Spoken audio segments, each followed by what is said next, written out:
안녕하세요. 결혼한 지가 2년이 지난 새댁입니다. 사실 결혼에 대해서 정말 고민이 많았었는데 우여곡절 끝에 결혼을 하게 되었는데요. 결혼을 하기 전까지 있었던 파란만장한 일들 때문에 맘고생, 몸고생도 많이 했지만 지금은 평화를 찾게 되었답니다. 결혼 전까지 제가 겪었던 일들을 여러분들에게 들려드리고 싶어서 이렇게 글을 써보게 되었어요. 저는 어릴 적에 엄마가 아빠와 이혼하시고 혼자서 가정을 유지하셨어요. 아빠는 이혼을 하시고는 연락 한 번을 안 하셨고 엄마 혼자서 생계며 육아며 고군분투하시면서 자식들을 키우셨죠. 어릴 적부터 엄마가 고생을 하셨던 걸 알았기 때문에 더욱 열심히 공부를 했고 저는 그렇게 의사가 되었어요. 대학 때까지도 저는 연애는 꿈도 못 꾸고 살았는데 졸업 후 병원에 다니면서 알게 된 동료 의사와 연애를 시작하게 되었어요. 남편은 연애를 할 때부터 일찍 결혼을 했으면 좋겠다고 말을 했지만 저는 결혼에 대해서 고민도 많았고 준비가 되지 않아 좀 더 늦게 하길 원했어요. 오픈날 남편과 함께 저녁을 먹으러 나가게 되었는데 우연히 남편을 보러 병원을 찾아온 시모를 보게 되었죠. 그때 처음 시모를 만나게 되었어요.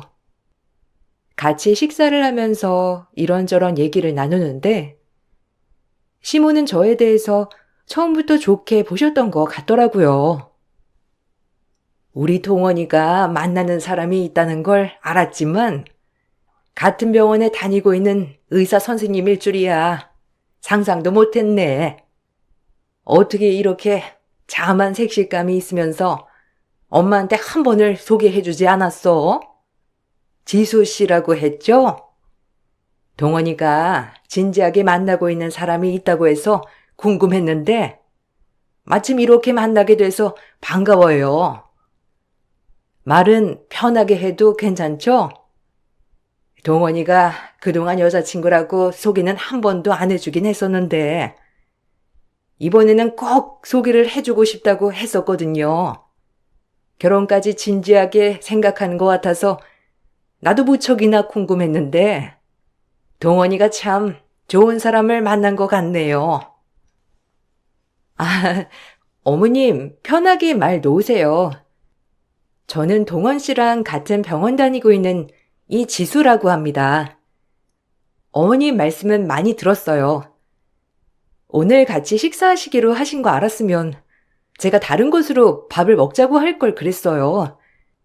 어머니께서 오시는 줄 모르고 저희끼리 그냥 가볍게 먹을 수 있는 장소로 예약해 뒀었는데 입맛에는 맞으실지 모르겠네요. 괜찮아요. 그런 건 신경 안 써도 돼요. 어차피 나도 동원이한테 반찬 같은 것만 챙겨주려고 온 거니까 너무 신경 안 써도 돼요. 나야말로 데이트하는데 괜히 끼어든 거 아닌가 모르겠네. 염치 없지만 오늘은 너무 궁금해서 같이 이렇게 식사할게요. 동원이가 그동안 여자친구가 있어도 깊게 생각하지 않았던 것 같거든요. 그런데 이번에는 집에 올 때마다 결혼하고 싶은 여자가 있다면서 한 번씩 말을 하길래 정말 궁금했어요. 같은 의사이니 동원이 상황도 잘 알 거고 직업에 대해서도 더 잘 이해를 해줄 테니 엄마로서는 다행이다 싶은 마음이 드네요.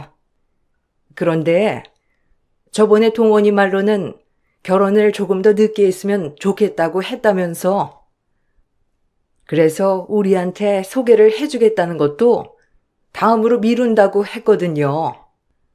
혹시 왜 그런지 이유를 물어봐도 될까요? 아, 다른 건 아니고 결혼은 제 힘으로 준비를 하고 싶어서요. 아직은 준비가 안 됐다고 생각이 들어서 결혼은 좀 이르지 않을까 생각을 했어요. 어머님께 인사를 드리러 가겠다고는 제가 생각은 안 했었는데 동원 씨가 일찍 말씀을 드렸었나 보네요. 동원 씨랑 잘 만나고 있고, 저도 정말 좋은 사람이라 생각하고 있어요. 지금 당장 결혼을 생각할 여유로운 시간이 없어서요. 결혼 준비하는 거야. 너무 고민하지 않아도 돼요. 우리 쪽에서도 준비를 다 해줄 수도 있는 거고, 어차피 결혼식을 하는 건 그냥 보여주는 거니까 이후에 어떻게 지낼지 그것만 잘 맞으면 되죠. 결혼하고 나서 둘이서 차근차근 해나가면 되는 거니 결혼에 대해서 너무 부담 갖지 않았으면 좋겠어요. 주변에 보니까 남자들보다는 여자들이 결혼에 대해서 생각이 깊을 수밖에 없더라고요. 아무래도 나중에 출산이며 육아며 이런 거 생각을 해도 그렇고 아마 그래서 더 걱정이 많을 수 있는데 그런 건 양가 도움을 받으면서도 차차 해나갈 수 있는 거니 그 부분으로는 너무 걱정하지 않았으면 좋겠어요. 서로 좋다면 마음만 잘 맞으면 일찍 결혼하는 것도 나쁘지 않다고 봐요. 결혼에 대해서 고민을 하고 있는 시점에서 시모의 말은 제 마음을 많이 풀어주는 계기가 되었어요. 다른 것보다 홀어머니에 경제적으로 여유롭지 않은 저에게 저를 좋게 봐주고 응원해주는 말 자체가 조금 걱정을 덜어주는 것이었죠. 시모와의 첫 만남 이후부터 시모는 저에게 너무나도 잘해주셨어요.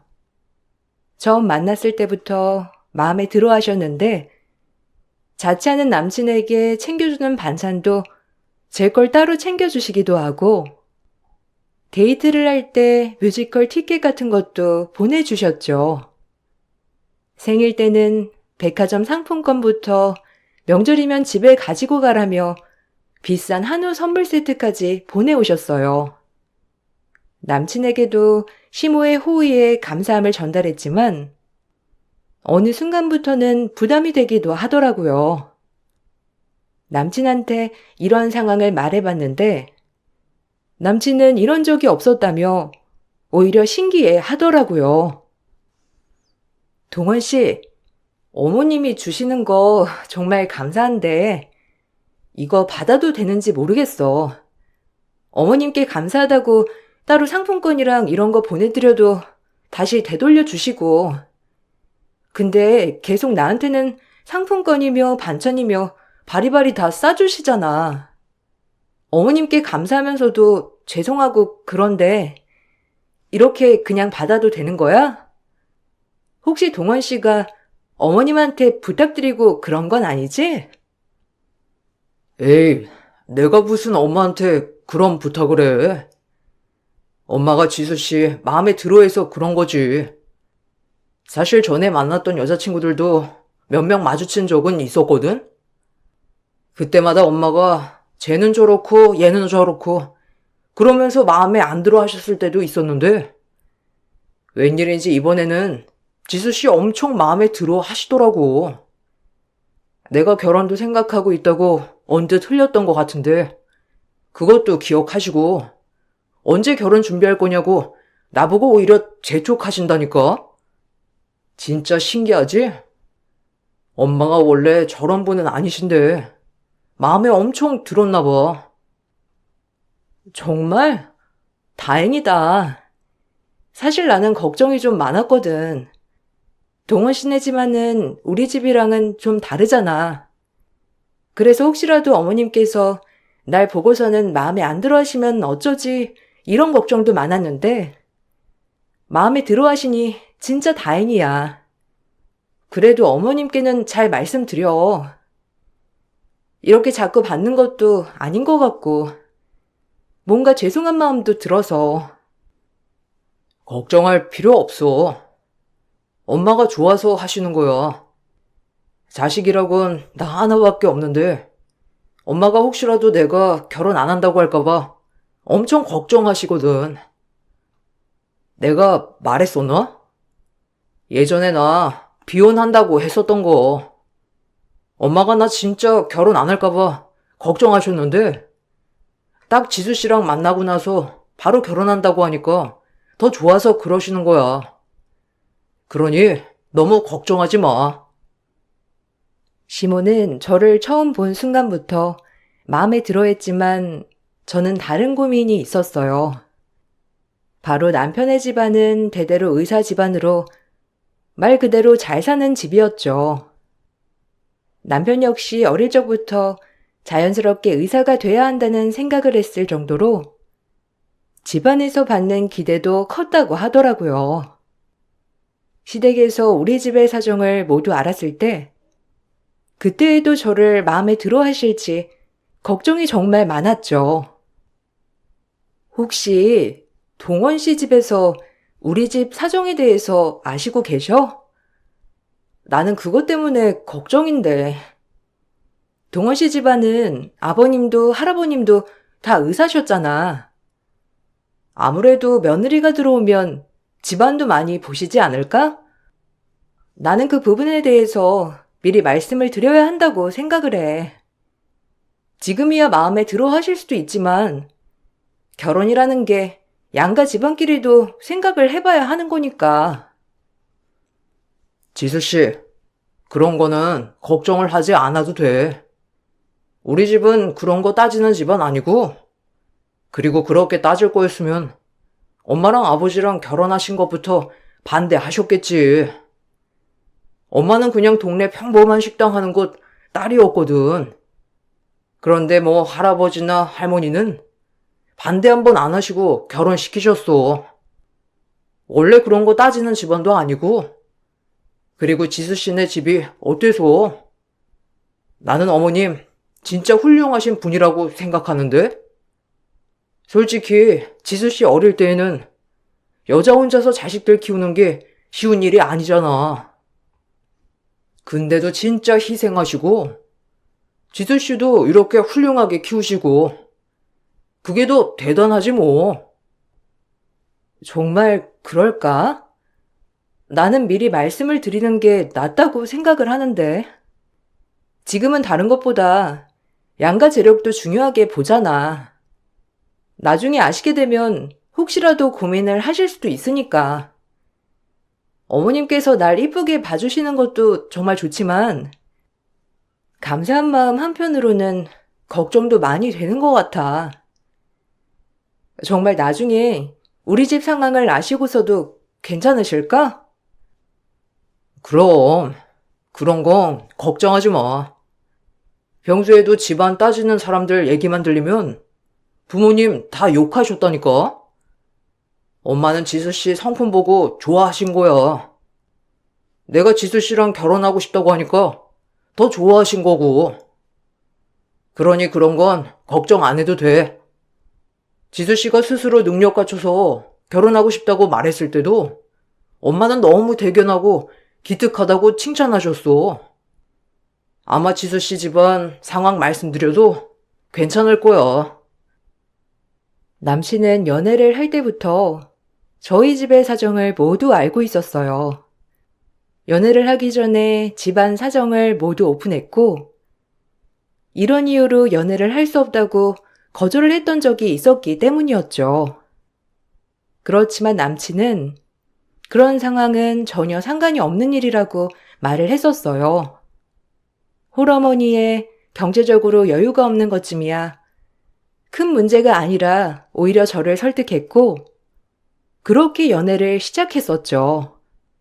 그렇지만 남친은 그렇게 생각을 할지라도 시댁 식구들이 어떻게 생각을 할지는 알 수 없는 것이었어요.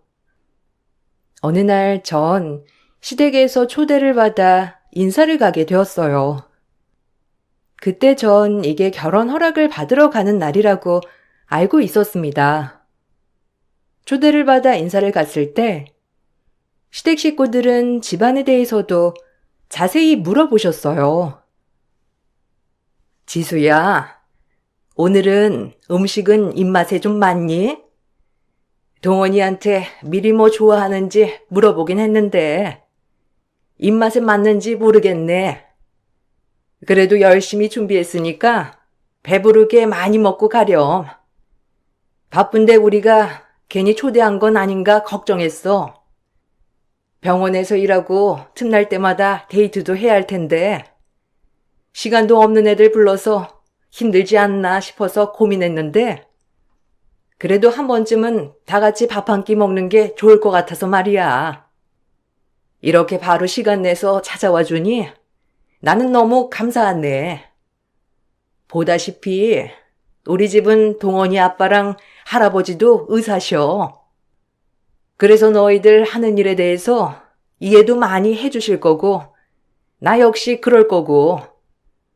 그러고 보니 지수네 부모님은 어떤 일 하시는지 물어보질 않았네.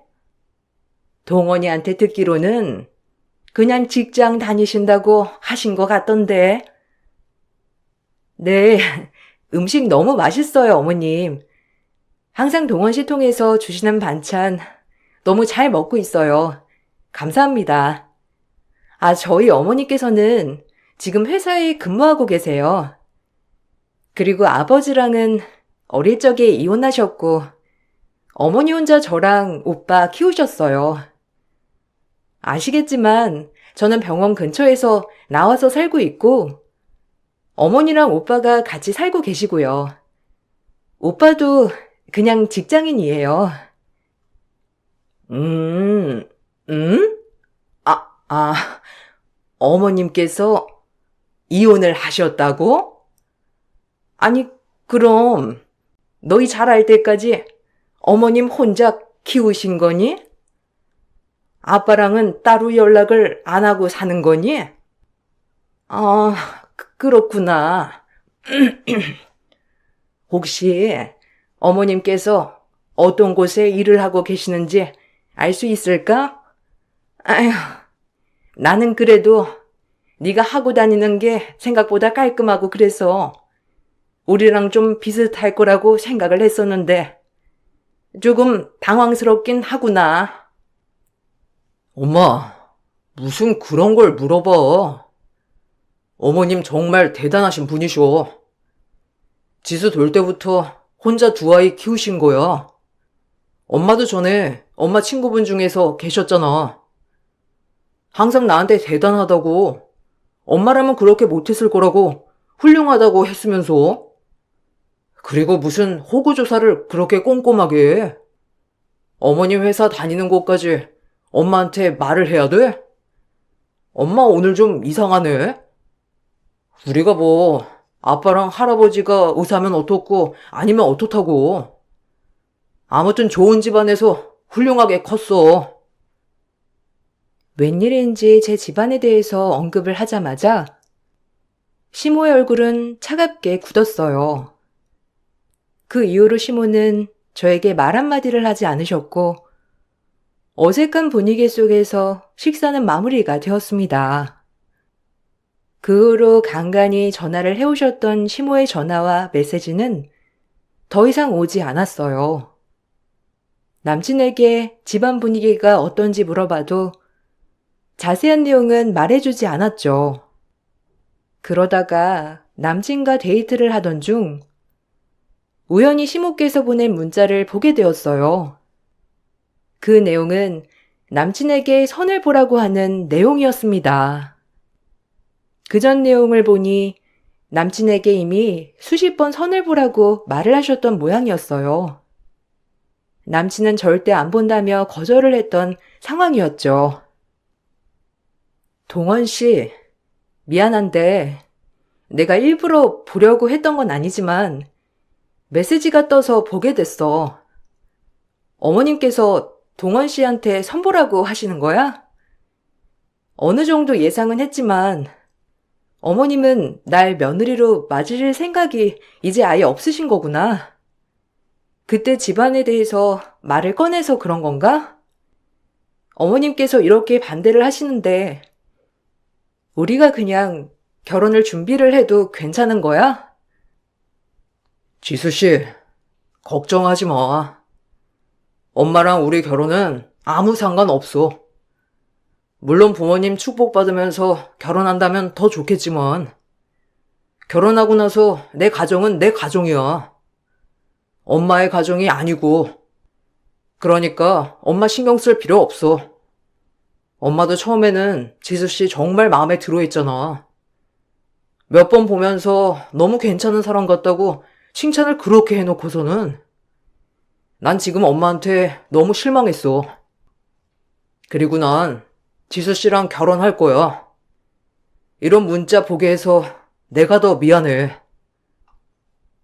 아니야. 어머님 입장에서는 그러실 수도 있지. 그렇지만 계속 이런 식으로 하면 안 될 것 같아. 우리가 정말 결혼하려고 한다면 어머님 마음을 설득하는 게 더 낫다고 생각해. 정말 어머님이 전에는 날 마음에 들어 하셨다면 내가 진심으로 어머님께 말씀드리면 받아주시지 않을까? 우리 너무 서둘러서 결혼하지 말고 시간을 좀 더 가져보자. 나는 양가 축복을 받으면서 결혼하고 싶어. 지수 씨 마음 나도 충분히 이해해. 그렇지만 설득을 해도 지수 씨가 할 게 아니고 내가 할 거야. 엄마가 저러는 건 나를 너무 부풀려서 생각해서 그러셔. 그렇지만 난 절대 그렇게 생각하지 않아. 오히려 지수 씨가, 아니 지수 씨 집안이 우리 집보다 훨씬 훌륭하다고 생각하거든. 어머님을 뵀을 때에도 그런 생각이 들었지만 이번 상황으로 나는 더 확신해. 우린 그냥 의사라는 직업을 가졌기 때문에 훌륭하다고 평가받고 있지만 겉으로 보이는 것은 그렇다 하더라도 우리 집안 속은 그렇지 않은 것 같아. 난 지금 상황이 너무 창피하고 부끄러워. 지수 씨한테 미안하고 할 말이 없어. 내가 그러니까 최선을 다해서 어떻게든 정리해 볼게. 집안에서 극구 반대를 하는 결혼을 하겠다는 남친에게 시댁에서의 압박은 시간이 지날수록 더 강해지는 듯 했어요. 결국 남친은 저와 결혼을 하지 않을 거라면 결혼하지 않겠다고 선언을 했죠. 남친은 제 핸드폰에서 모든 시댁 식구들의 전화를 차단했어요. 혹시라도 하는 마음으로 차단을 했지만 예비 시모는 전화가 아닌 직접 병원으로 찾아왔습니다. 지금껏 그렇게 멀쩡한 집안에서 살아온 것처럼 연기하니 너는 재밌었니? 애초에 우리 아들이 대대로 의사 집안이라는 건 알았을 거고 그때 왜 처음에 만났을 때는 그런 말을 하지 않았던 거니? 아마 내가 그 얘기를 들으면 반대할 거라는 거 너도 알았겠지. 아니야? 어떻게 우리 애 꼬셔냈는지 모르겠지만 지금 당장은 우리 애가 순진해서 너한테 푹 빠져 결혼하겠다고 하겠지만 아마 네 집안 현실 속으로 들어가면 정신 차릴 거야. 그걸 내가 알고 있으니 반대하는 거고. 그러니 지금은 눈이 먼 우리 애가 정신을 못 차리고 있으니 너라도 헤어지자고 얘기를 좀 해줘. 어머님, 죄송하지만 제가 멀쩡한 집안에서 자라온 게 아니면 어떤 집안에서 자라왔나요? 제 부모님께서 이혼을 하신 게 제 탓도 아니잖아요. 그리고 문제가 있는 걸 알면서도 어떻게든 그냥 살아가는 게 더 멀쩡하지 않은 거 아닌가요? 동원 씨와는 저도 결혼 많이 고민하고 있습니다. 저 역시도 결혼에 대해서 고민을 하고 있지만 그렇다고 어머님께서 제 집안 때문에 반대하신다는 걸 받아들일 생각은 없습니다. 헤어지자고 얘기를 원하시면 저는 어머님이 이렇게 찾아오셨고 저에게 어떤 말을 했는지 동원 씨한테 얘기를 하고 헤어질 겁니다. 너 진짜 맹랑하구나. 어떻게 어른 앞에서 이렇게 얘기를 할 수가 있니? 참나. 그래. 너희 집 같은 곳에서 자란 여자애들이 얼마나 맹랑하고 표독스러운지 내가 모를 것 같니? 안 그래도 우리 집 의사 집안이라고 선자리도 많이 들어오고 훨씬 훌륭한 집안에서도 사이 삼고 싶다고 하는 곳 널리고 널렸어. 그런 집이 우리 집인데 너 같은 게 들어와서는 되겠니? 주제를 알아야지. 네가 지금 아들한테 사랑받으니 정신 못 차리는가 본데? 너 우리 집에 들어오는 거 절대로 용납 못하니까 그렇게 알아. 시모는 제 앞에서 막말을 퍼부었고 저는 그런 시모의 말에 말문이 막힐 수밖에 없었어요. 그동안 알고 있었던 시모가 맞는지 의문이 들 정도로 전혀 다른 사람처럼 저에게 막말을 하셨죠. 다행히 다른 동료 직원이 이 모습을 보고선 바로 남친에게 말을 한 덕분에 남친이 뛰어와서 시모를 끌고 가면서 상황은 마무리가 될 수 있었어요. 이 사건 이후로 남친은 더 이상 시댁과는 연을 이어갈 수 없다고 통보를 했죠. 저와 결혼을 하지 못한다면 의사도 그만두고 집에만 있을 거라고 했어요. 시모는 그러든지 말든지 마음대로 하라며 화를 내셨고 절대 저와는 결혼을 시킬 수 없다고 강경하게 나오신 듯 했어요. 결국 남친은 병원에도 그만두겠다는 의사를 전달하였고 남친은 집에서 모든 짐들을 정리를 해 연을 끊겠다는 통보를 하고 나왔죠. 그 정도로 남친의 의지는 확고했어요. 중간중간 시부며 시할아버지며 계속해 연락도 오셨고 찾아오시기도 했지만 남친은 칼같이 거절을 했고 결국 저희는 결혼 허락을 받게 되었어요. 겨우겨우 결혼 허락을 받고선 상견례를 치르게 되었습니다. 양가 부모님을 모시고 상견례를 진행하던 와중에 상견례장에서 뜨거운 뚝배기가 나오게 되었어요. 한참 식사를 하시던 중 시모에게 멀리 있던 뚝배기가 손에 닿지 않자 시모는 엄마께 뚝배기를 본인 앞쪽으로 밀어달라고 부탁하셨고 엄마는 시모에게 가까이 드시라고 살짝 건네드렸는데 어쩐 일인지 시모의 팔에 뚝배기가 와르르 쏟아지고 말았죠. 뜨거워하던 시모는 바로 화장실로 향했고 엄마와 저 모두 시모의 뒤를 쫓아갔어요. 어머, 사돈, 괜찮으세요? 아이고, 병원에 가보셔야 하는 건 아니신지. 아유, 정말 죄송합니다. 그게 그렇게 확 쏟아질 거라 생각도 못하고, 아유, 정말 죄송해요. 물로 헹구시는 것보다 바로 병원에 가보시는 게 좋으실 것 같은데, 제가 응급치료는 어느 정도 할 수 있어서 저한테 좀 보여주시겠어요? 요양원에서 응급처치는 다 배웠거든요. 잘못 놔두면 흉질 수 있으니까 잠깐 저한테 보여주시면. 아니, 어딜 만져요? 아, 정말. 하늘에서도 이 결혼이 잘못됐다고 말하는가 보네. 어떻게 그 뜨거운 뚝배기를 발에 그렇게 쏟아볼 수가 있어요? 그쪽 일부러 저한테 그랬죠? 자기 딸내미 반대했다고 일부러 실수인 척 한 거 아니에요? 발에 화상 입어서 흉터 남으면 그쪽이 책임질 거예요? 책임질 능력이나 있는지 모르겠네. 아니, 딸내미가 의사면 뭐 할 거야? 집안이 이렇게 엉망진창인데. 상견례라고 하면 중요하게 생각해서 더 조심해야 하는 거 아닌가요? 아이고, 사돈, 정말 미안합니다. 사돈께서 멀다 하셔서 뚝배기를 살짝 건네드린 건데 그게 그렇게 쏟아질 줄이야. 제가 어떻게든 보상을 해드릴 테니 걱정하지 마세요. 흉터 안 지도록 해드리겠습니다. 정말 미안합니다. 일단은 상견례 자리는 이쯤에서 마무리를 하고 얼른 병원부터 가보죠. 시간 지날수록 더 심해질 수 있으니까 그렇게 팔만 감싸고 계시지 마시고 우선 응급처치를 해야 하니 잠시만 보여주세요. 아니, 보면 뭘 알긴 알아요?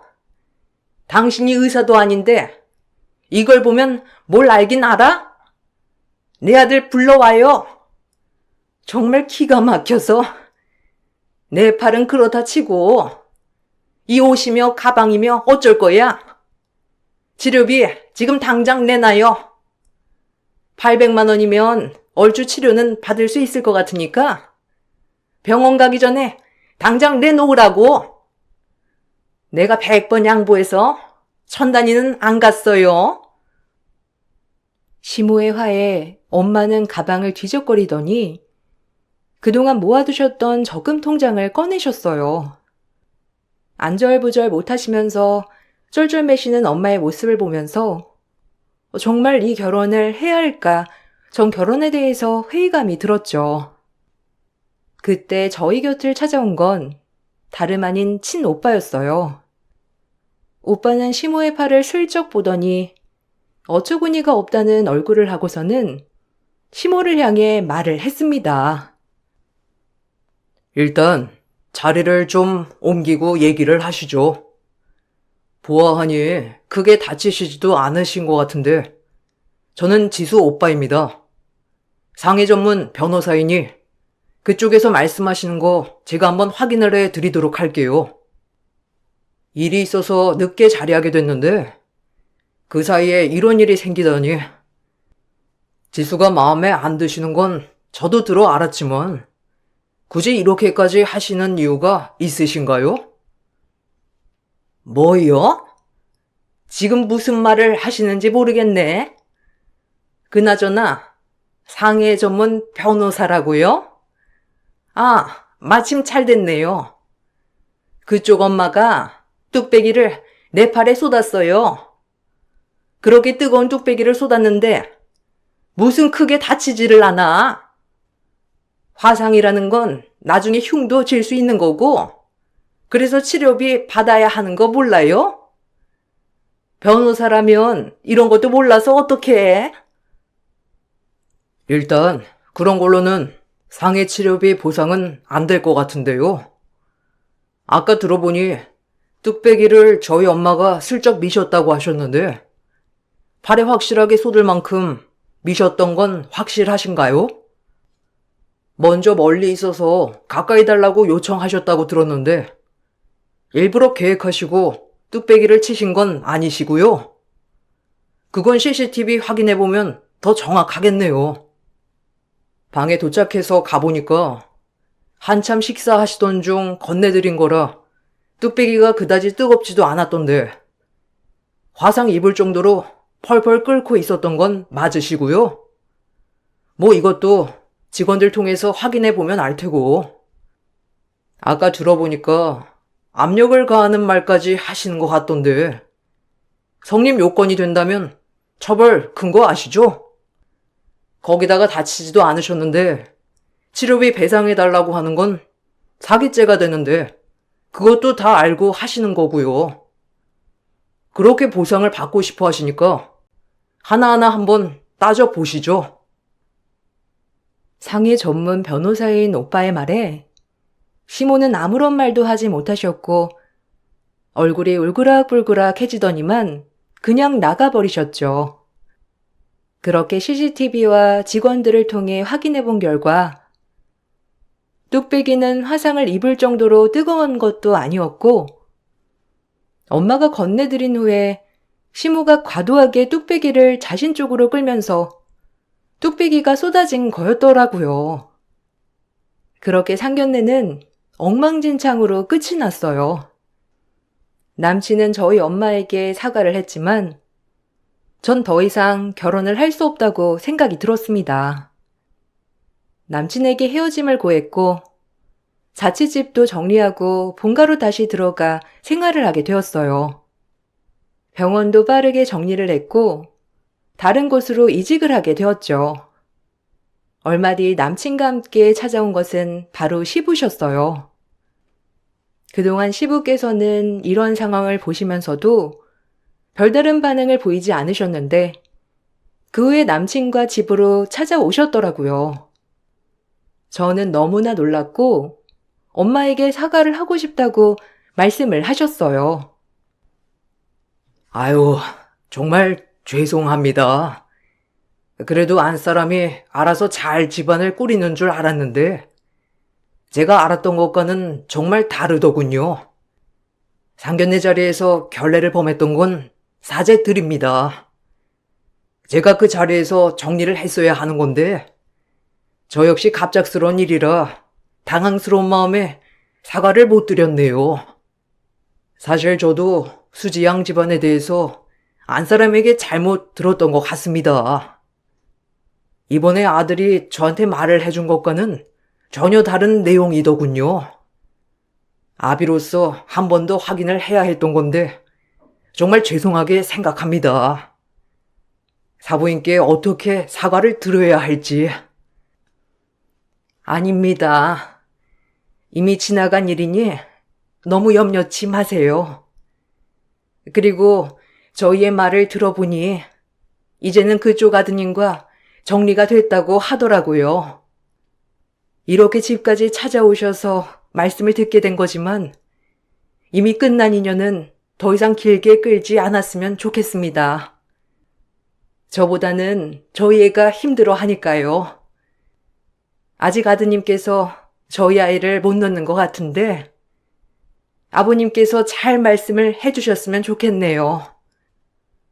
아, 정말 죄송한 말씀이지만 저희 아들과 결혼 허락을 받고자 찾아왔습니다. 사실 그때 그 일만 하더라도 저희 집안을 받아주기 싫으시다는 거 저희도 잘 압니다. 그 점에 대해서는 더 이상 말씀드린 부분이 없다는 것도 알고 있습니다. 하지만 저희 아들은 잘못이 없습니다. 앞으로 저희와는 인연을 끊고 살겠다고 하니 아들만은 꼭 받아주셨으면 좋겠습니다.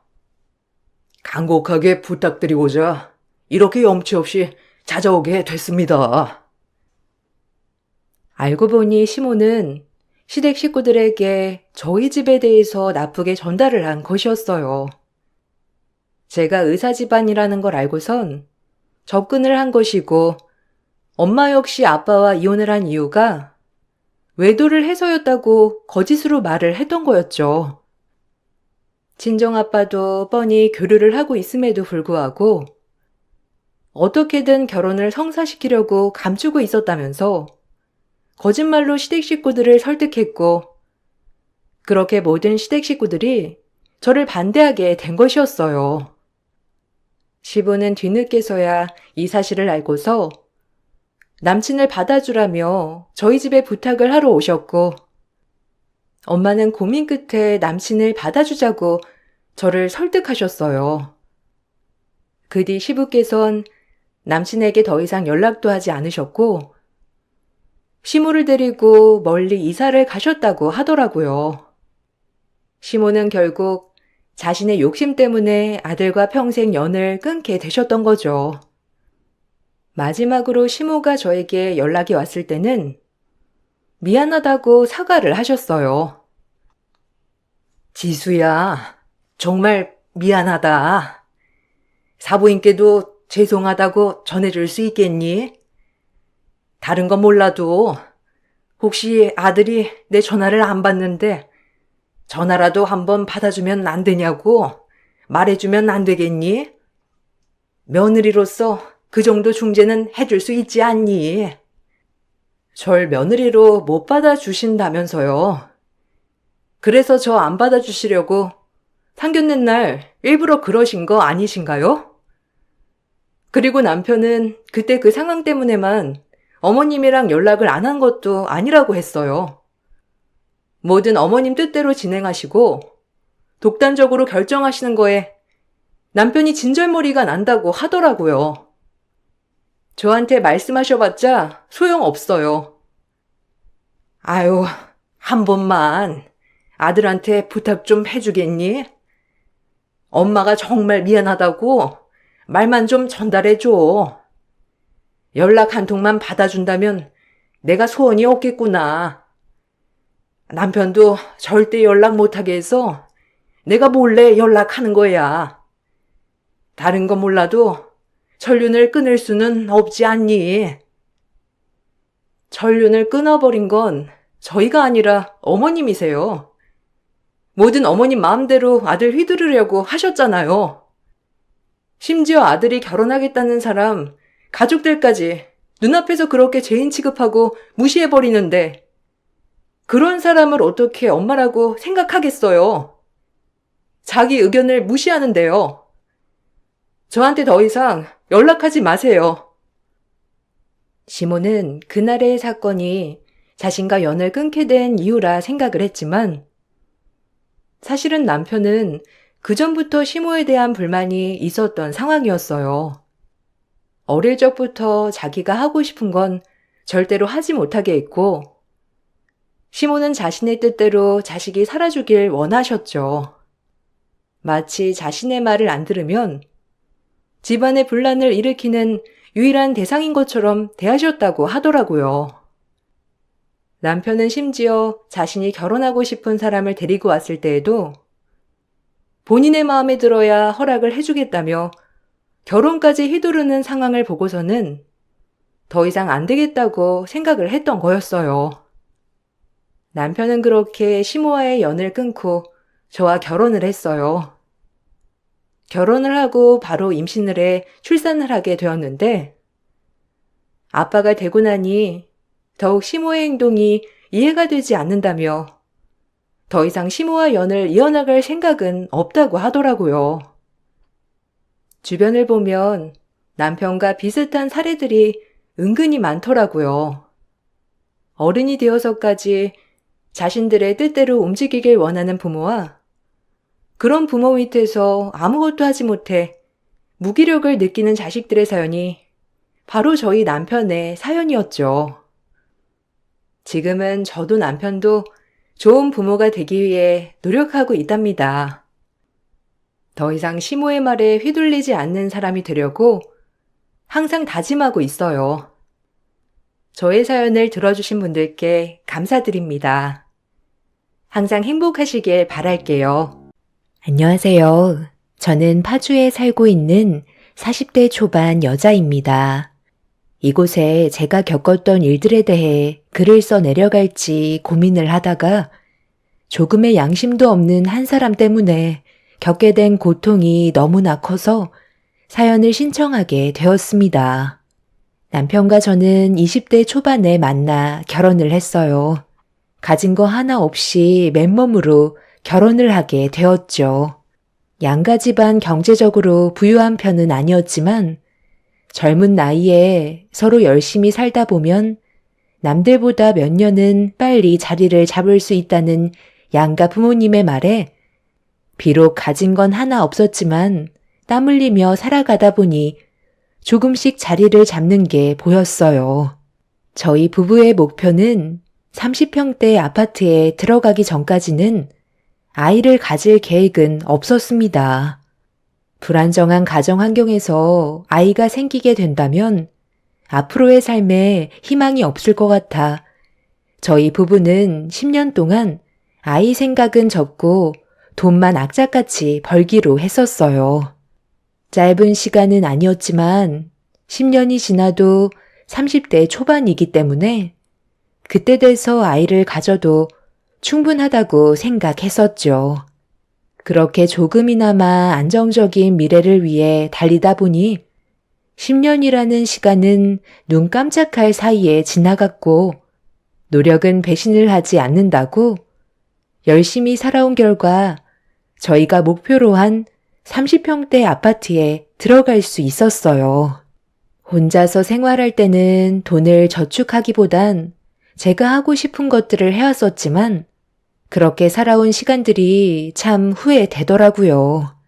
그 돈을 차라리 모았더라면 훨씬 더 빠르게 저희가 세운 목표에 도달할 수 있었겠지만 이미 돈이 없는 상태에서 시작하다 보니 상당히 오랜 시간이 걸렸던 것 같습니다.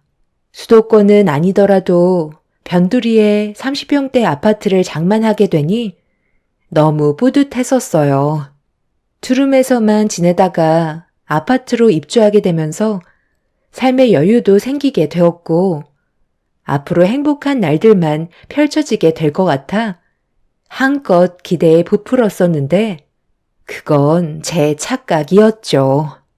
10년 동안 단 한 번도 거들지 않았던 한 사람이 갑자기 짐을 챙겨 저희 집으로 들어왔습니다. 다름 아닌 시모였죠. 너무 황당해서 말도 제대로 안 나올 정도로 시모의 행동을 이해할 수 없어 멍하니 바라보고 있었는데 저를 보며 웃는 얼굴로 전에 살던 집을 처분했다는 충격적인 말을 꺼내셨어요. 여기서부터 시모와 저와의 관계에 금이 가기 시작했습니다. 그 전까지는 조용히 계셨던 시모가 갑자기 저희 집에 들어온다는 건 이미 오래전부터 생각해둔 계획 같아 보였어요. 못 볼 사람 본 것도 아니고 왜 그렇게 쳐다봐? 갑자기 연락도 없이 찾아와서 많이 놀랐나 봐. 우리 아들이 아직 말 안 했어? 나 오늘부터 너희 집에 들어와서 살기로 했잖아. 그동안 정말 고생 많았다. 나도 지금까지 기다리는데 얼마나 힘들었는지 아니? 다세대 빌라에서만 살다가 신축 아파트에 들어서니 나까지 신분 상승한 것 같은 기분이네. 아직 짐 정리가 덜 끝났구나. 오늘 저녁은 어떻게 할 거니? 나가서 먹을 거야? 아니면 배달시켜 먹을 거니? 이제 아끼면서 살지 않아도 되잖아. 힘들게 달려온 만큼 앞으로 좀 여유 있게 살아도 되겠다. 내 집 마련했으면 끝난 거지.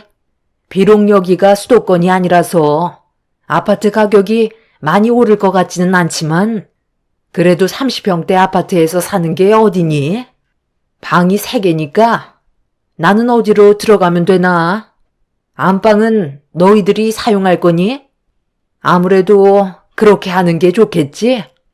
얹혀 사는 입장에 안방까지 차지하면 네가 나를 달갑게 보겠니? 내 아들 들들 볶겠지? 내가 살던 집이 워낙 오래돼서 처분하는데도 얼마나 고생했는지 아니? 집안의 물건 싹 다 폐기시켜버렸다. 어차피 10년 이상 사용했던 물건들이라 전부 다 찌들어서 가지고 올 것들도 없었어. 최근에 산 옷가지들만 가지고 왔는데 앞으로 하나하나 채워 넣으면 되겠지. 방 하나는 앞으로 태어날 나이 방으로 사용할 테니 나는 그 옆방으로 사용하면 되는 거니? 어머님, 지금 이게 뭐 하시는 거예요? 저랑 사전에 어떠한 말도 없으셨잖아요. 저는 그이한테 한마디도 들은 적이 없어요. 무작정 이렇게 밀고 들어오시면 저보고 어떻게 하라는 거예요? 일단 짐 풀지 말고 저기 앉아 계셔 보세요. 그이한테 전화부터 먼저 해봐야 되겠어요. 어머님, 들어가지 말고 기다려 주시라니까요. 시모는 제 말을 무시한 채 무작정 작은 방 문을 열고 짐을 풀었어요. 그런데 방을 한번 둘러보시더니 다시 밖으로 나가셔서 안방 문을 활짝 열어 작은 방과 비교를 하셨습니다. 무언가 마음에 들지 않는 듯한 표정을 보이셨고 저는 남편한테 서둘러 전화를 걸었어요. 평소에는 잘 봤던 사람이 그날따라 제가 전화를 몇 통이나 넣었는데도 아무 소식이 없어 발만 구르고 있었죠. 그 사이 시모는 작은 방에 있던 짐을 안방으로 옮기기 시작하셨어요. 너무 놀라 뭐 하시는 거냐고 제가 시모의 팔을 잡자 강하게 뿌리치시면서 침대가 없으면 허리가 아파 잠 한숨 못 잔다고 안방을 사용하시겠다는 말을 하시곤 방문을 잠가 버리셨습니다. 그 사이 남편한테 전화가 왔길래 급하게 받은 뒤 시모가 사시던 집을 처분하고 짐 챙겨서 무작정 집으로 들어와 안방을 차지했다고 하자 남편도 당황스러워 했어요. 뭐라고?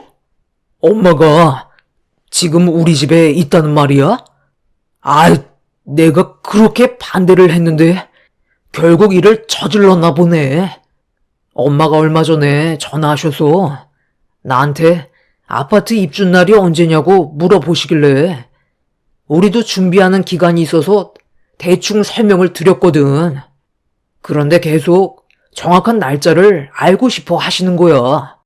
나중에 입주날 확정 받았을 때 알려드렸었는데 갑자기 우리 집에서 같이 살고 싶어 하시길래 당신이랑 조금도 상의한 적 없는 문제고 그건 힘들 것 같다고 설명드렸는데 지금 무작정 들어오신 거야?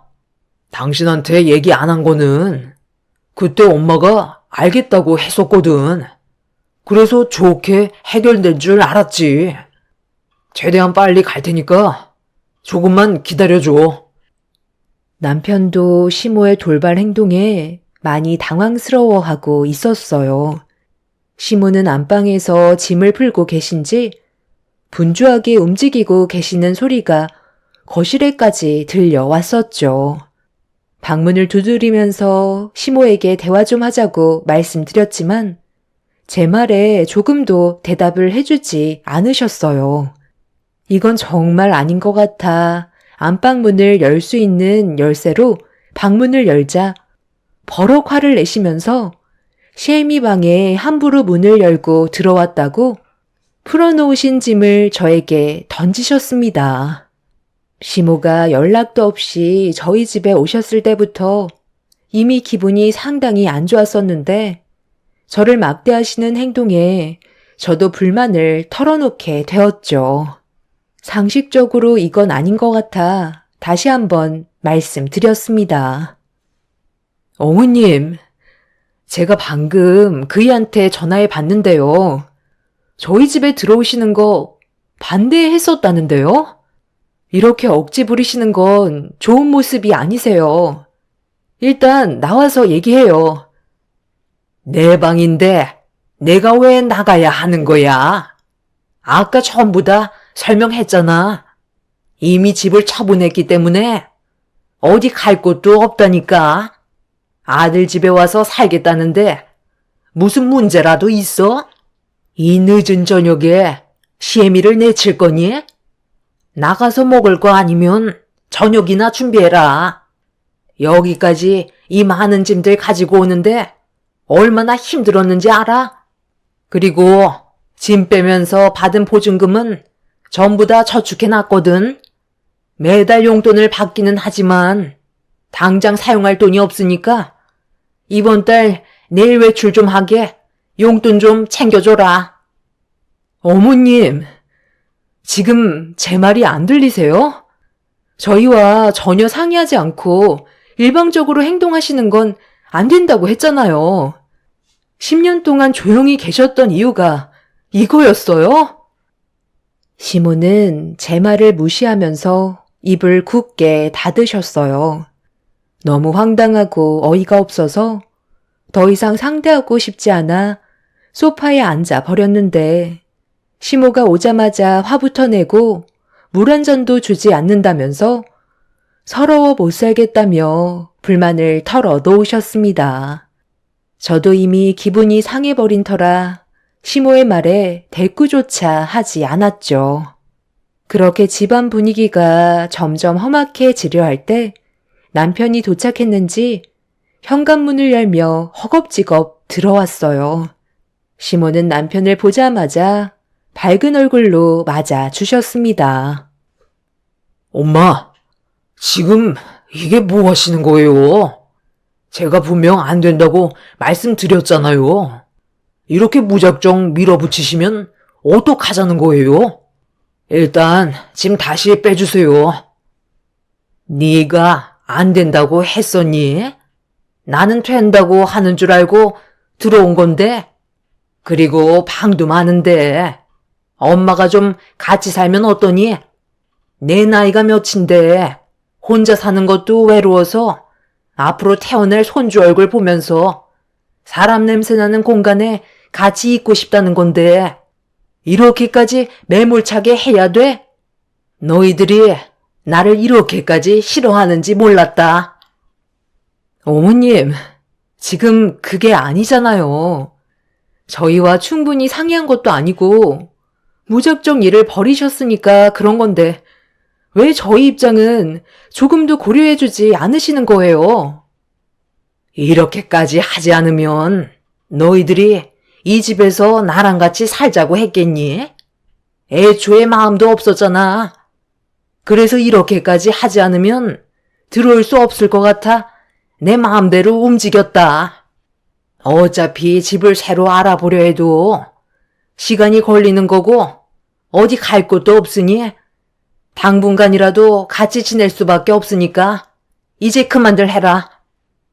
서운한 건 저희 부부인데 시모가 오히려 더 크게 목소리를 높이셨어요. 남편도 당황했는지 할 말을 잃은 상태였죠. 그날 너무 늦은 저녁이라 어쩔 수 없이 시모를 받아줄 수밖에 없었고 좋았던 집안 분위기는 순식간에 싸늘해지고 말았습니다. 저희 부부도 저녁을 먹지 못한 터라 어쩔 수 없이 일단 시모를 모시고 밖에서 저녁 식사를 한 뒤에 집으로 돌아왔어요. 어떻게 할 수 없다는 게 너무 답답했었죠. 이런 상황을 부모님께 설명을 하자 제 말에 많이 놀라셨는지 시모의 행동이 믿기지 않는다며 재차 물어보셨고 심각하게 고민 좀 해봐야 할 것 같다며 주말에 시간 될 때 집에 좀 들르길 원하셨어요. 갑자기 밀고 들어와 안방까지 차지한 시모 때문에 제가 생각했던 인생 계획은 한순간에 무너지고 말았죠. 부모님께서는 저희가 가는 것보다 차라리 시모와 얼굴을 대면하는 게 좋을 것 같다며 다음날 바로 집으로 오셨어요. 부모님께서 심각한 얼굴로 시모를 바라봤지만 오히려 뻔뻔한 표정으로 부모님을 대하고 계셨습니다. 아니, 둘이 잘 살게 놔두시면 되지. 이런 식으로 나오시면 제 딸과 사이가 얼마나 불편하겠어요. 최대한 빠른 시일 내에 다시 집을 알아보셨으면 좋겠네요. 내 아들 집에서 살겠다는 건데 무슨 문제라도 있나요? 혼자 사는 것도 외로운데 며느리가 차려준 밥상 좀 받아보려고 정말 신중히 결정을 내린 건데 저보고 지금 나가라고요? 이미 집이며 가정까지 전부 다 폐기 처분했는데요. 서로 얼굴 붉히지 말고 그냥 좋게 넘어갑시다. 이미 저는 마음을 굳혔거든요. 사돈이 이런 식으로 나오면 집안 싸움밖에 안 됩니다. 나이도 드실 만큼 드셨으면 서로 좋게 해결할 수 있는 방법을 생각하셔야죠. 혼자서 사시는 게 외롭고 힘드시면 제 딸 집 근처로 이사를 오시면 되는 거잖아요. 내일 당장 집 처분하고 적금 드신 거 다시 깨시고 집을 알아보시는 게 좋을 것 같습니다. 엄마, 모두가 이건 아니라고 하는데 왜 엄마만 고집을 부리시는 거예요? 끝까지 이러시면 서로 안 좋은 감정만 생긴다는 거 몰라요? 장인어른 말 들으세요. 너는 엄마가 혼자 사는 게 좋니? 너희 아빠 세상 떠나고 내가 얼마나 힘들었는지 알면서 그런 말이 나와? 네가 아파트에 들어가기까지 그동안 나도 얼마나 참고 기다렸었는데 같이 한 공간에서 살고 싶어서 그날을 기다리며 지금까지 홀로 외롭게 살아왔었다. 사돈도 정말 너무하시네요. 아직 서로 의지할 배우자가 있으니까 제 마음을 모르시는 거죠. 사랑하는 사람이 세상을 떠났을 때 그 아픔을 아세요? 내가 진짜 더럽고 치사해서 내일 당장 집 알아보겠습니다. 시모는 동네가 떠나갈 정도로 오열을 하셨고 저희는 그런 시모의 모습을 보면서 정말 난감했었어요. 하지만 시모와 같이 살게 되면 분명 여러 가지로 마찰이 생기게 될 테고 시모에게 좋은 감정이 생기지도 않을 것 같았습니다. 마음 단단히 먹고 아빠가 말씀하신 대로 근처에 집을 알아보는 게 제일 좋은 방법인 것 같았어요. 온 가족이 단호하게 나오자 시모도 더 이상 아무 말도 하지 않으셨죠. 그렇게 저희 아파트 근처로 집을 알아보고 있는데 생각보다 가격이 만만치 않더라고요. 시모가 가지고 계신 재산으로는 괜찮은 집을 구하기에는 어려움이 많았었죠. 만족하실 만한 집이 나와야 저희 집에서 나오실 마음이 생기실 텐데 저희가 마음에 들지 않는데 시모 또한 같은 마음일 것 같아 시간이 많이 필요했고 그 기간 동안 시모는 저희 집에 자리를 잡고 계셨죠. 제가 꿈꿔왔던 삶도 아니고 안방에서 지내지 못하는 것도 서러운데 시모 눈치까지 보면서 살아가야 하는 제 삶이 너무 처량해 보였습니다. 저희 부부는 아침을 안 먹고 출근하기 바쁜데 시모는 아침밥을 꼭 챙겨 드셔야 된다며 저보고 한두 시간 일찍 일어나 아침상까지 준비하길 원하셨죠. 삶의 패턴이 시모가 원하는 방향으로 점점 치우쳤고 저는 우울증 증세까지 오고 말았죠. 부모님께서 제가 정신적으로 너무 힘들어하자 더 이상은 안 될 것 같으셨는지 시모가 가지고 계신 돈에 저희 부모님의 돈까지 합쳐서 그나마 괜찮은 신축 빌라로 알아볼 수 있었어요. 남편은 저희 부모님께 최대한 빨리 갚겠다며 고개를 들지 못했었죠. 문제는 집안이 텅텅 비어서 가전이며 가구까지 싹 다 다시 새 걸로 사들여야만 했어요.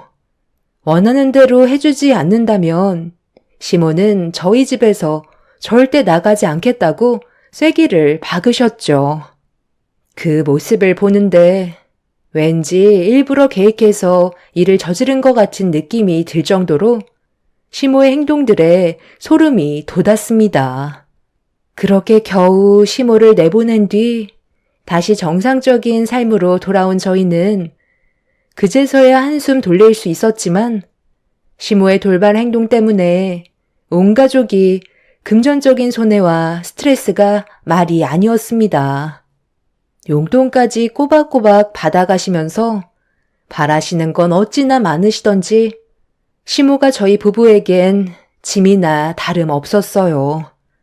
남편도 시모 때문에 항상 제 눈치를 보면서 살아왔었고 시모는 시도 때도 없이 저희 집에 드나들면서 주말만 되면 새벽같이 오셔선 배고프다며 재촉하셨죠. 집을 알아봐 드렸는데도 제 삶이 변화된 건 시모가 저희 집에서 나가신 건 외엔 딱히 달라진 건 없었어요. 남편도 시모에게 불만을 털어놨었지만 항상 한 귀로 흘러 들으셨죠. 이런 시간이 지속이 되다 보니 어느새 이게 제 삶인가 보다 생각하며 받아들이게 되었고 그냥 마음을 내려놓고 살았어요. 매번 시모와 얼굴 붉히는 것도 너무 싫었었죠. 그렇게 하루하루 살다 보니 어느새 10년이라는 시간이 또 흘러버렸어요. 그 사이 아이도 낳고 어찌어찌 버티며 지내왔었죠. 그래도 언제나 한결같이 제 옆에서 많은 걸 도와준 남편과 하나뿐인 딸을 보면서 살아갈 수 있었어요. 시모가 정도가 지났을 때는 남편이 중간 역할을 잘해준 덕분에 10년의 시간을 살아올 수 있었지. 남편이 중간 역할을 제대로 못했다면 벌써 이혼하고 각자의 삶으로 돌아갔을지도 모를 만큼 시모는 상식 이하의 행동들을 상당히 많이 보여줬었죠. 그렇게 제 속이 말이 아닌 상태에서 저에게 또 한 번 엄청난 사건이 찾아오게 되었고 그동안 쌓였던 감정들이 터지면서 아무도 말릴 수 없을 만큼 분노가 차오르고 말았습니다. 저희 엄마가 도저히 믿을 수 없는 병에 걸리셨어요. 언제부터인가 등 쪽에 통증이 심하다면서 불편해 하시길래 아빠와 함께 병원에서 검사를 받았었는데 전혀 예상하지 못했던 췌장암 진단을 받게 되었고 이미 통증이 왔을 때는 엄마에게 주어진 시간이 많지 않다는 말을 듣게 되었죠. 병원에서 그 말을 들었을 때 하늘이 무너지는 줄 알았고 도저히 현실을 받아들일 수가 없었어요. 그리고 이 소식을 듣게 된 시모가 병실 문을 열고 조심스럽게 들어왔어요. 거기까지는 크게 상관하지 않았지만 분위기 파악을 못하신 건지 이상한 말을 늘어 놓으셨습니다. 에휴, 그러니까 애초에 마음을 곱게 쓰셨으면 이런 병도 피해가지. 예전에 제가 우리 아들과 같이 살고 싶다고 했을 때 허락해줬으면 얼마나 좋아요? 이게 다 자기 업보인 거예요. 내가 사돈이었으면 바로 허락했었지. 그때 저에게 막말하신 거 후회되시죠? 갈 때 가더라도 뭘 잘못했는지는 알아야 되지 않겠어요? 지금 뭐 하시는 거예요? 저희 엄마가 뭘 잘못했다고 그런 말을 하시는 거죠? 어머님 형편 어려워서 집 구할 돈도 모자라 저희 부모님께서 도움 주신 거 잊으셨어요?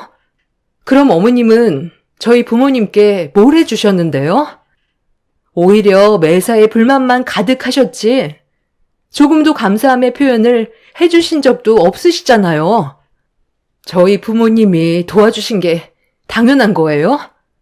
이 사람이 어머님 집 문제로 저희 부모님께서 도와주셨던 돈 10년 동안 갚아 나갈 때 그동안 뭐 하셨어요?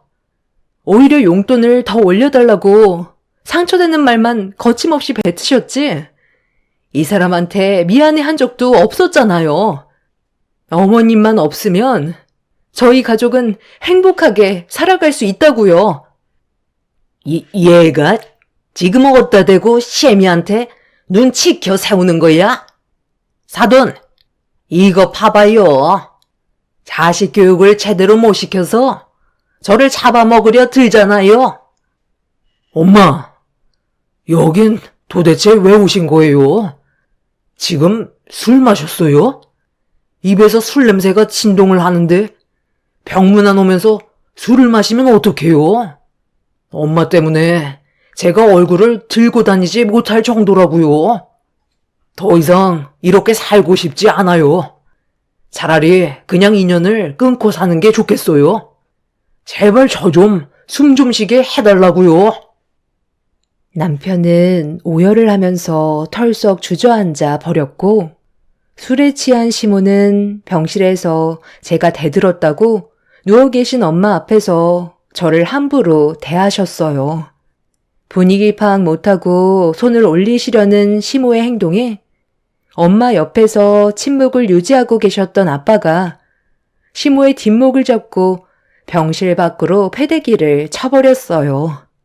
병원이 떠나갈 정도로 화를 내시자 시모와 몸싸움까지 벌어지게 되었고 병원 관계자분들의 도움으로 시모는 더 이상 병원 안으로 들어올 수 없었습니다.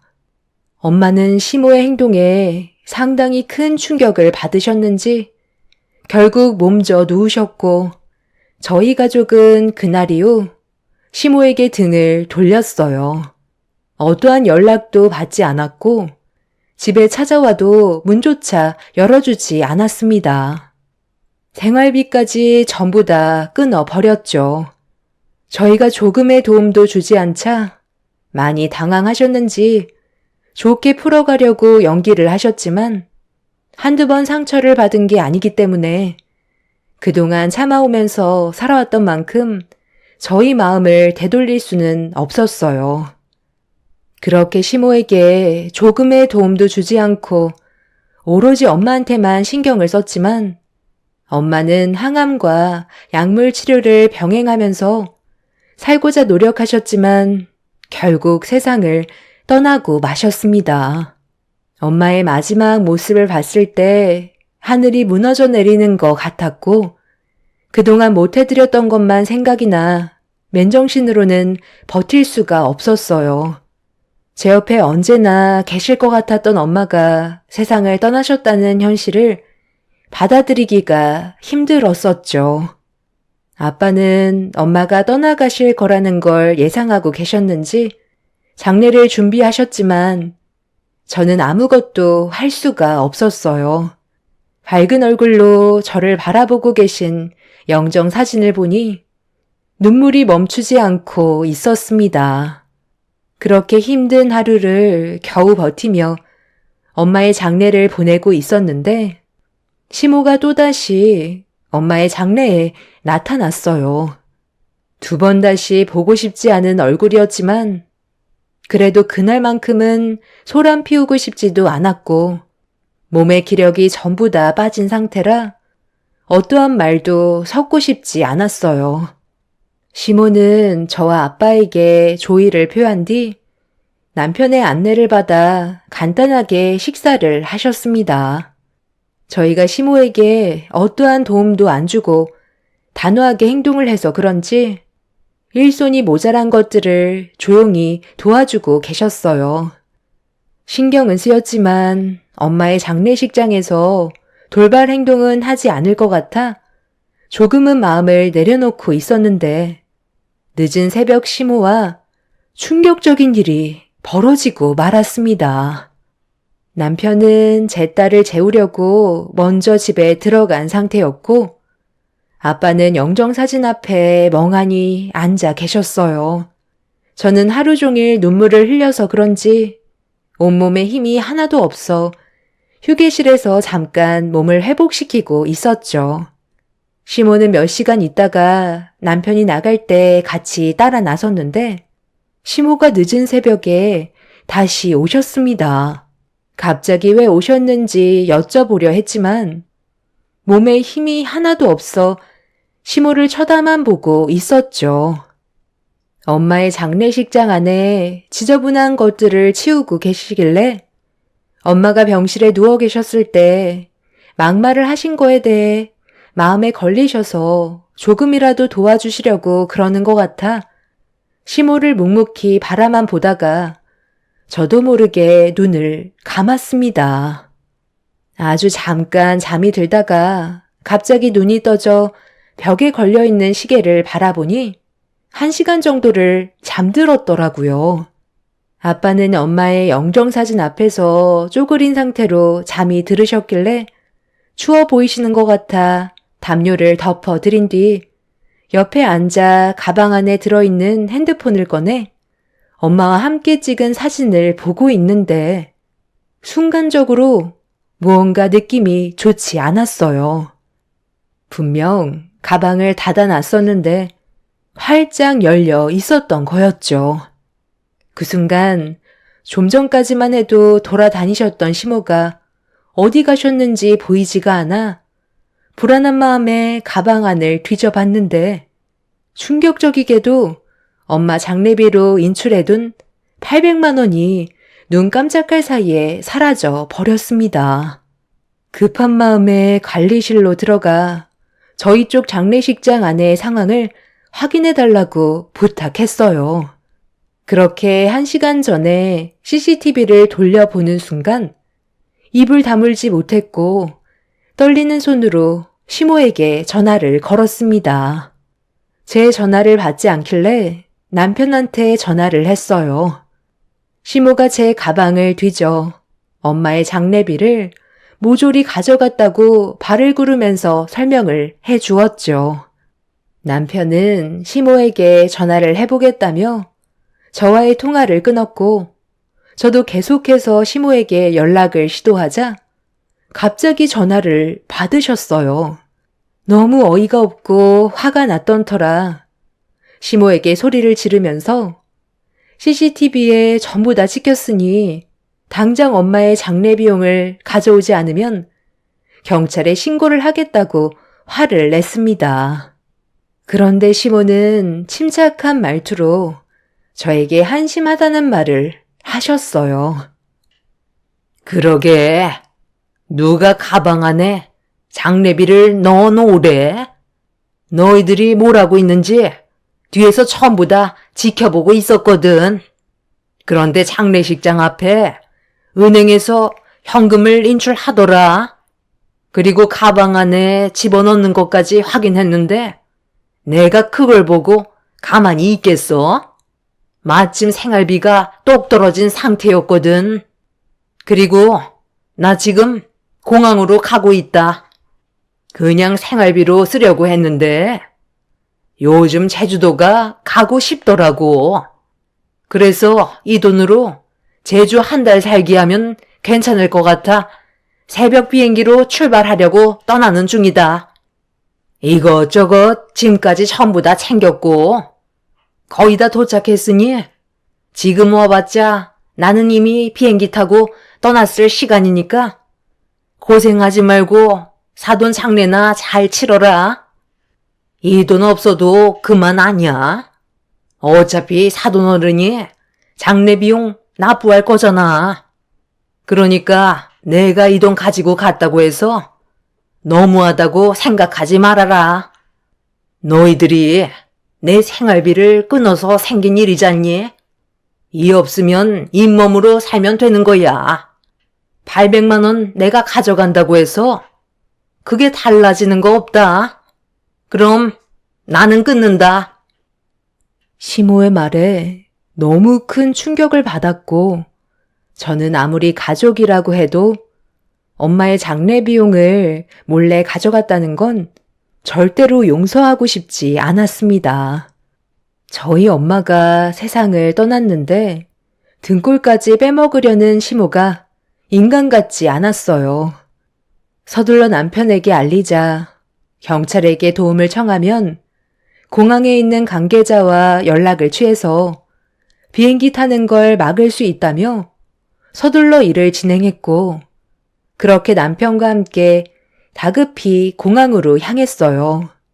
그렇게 정신없이 출발해서 도착을 하니 경찰분들이 시모를 붙잡았고 저는 차에서 내리자마자 시모의 머리채를 한 움큼 잡아 앞뒤로 흔들면서 난리를 쳤습니다. 시모도 제 머리를 잡으려 했지만 경찰들이 저와 시모를 떨어뜨려 놨어요. 이성을 잃어버린 상태라 시모를 가만두지 않겠다며 고함을 질렀죠.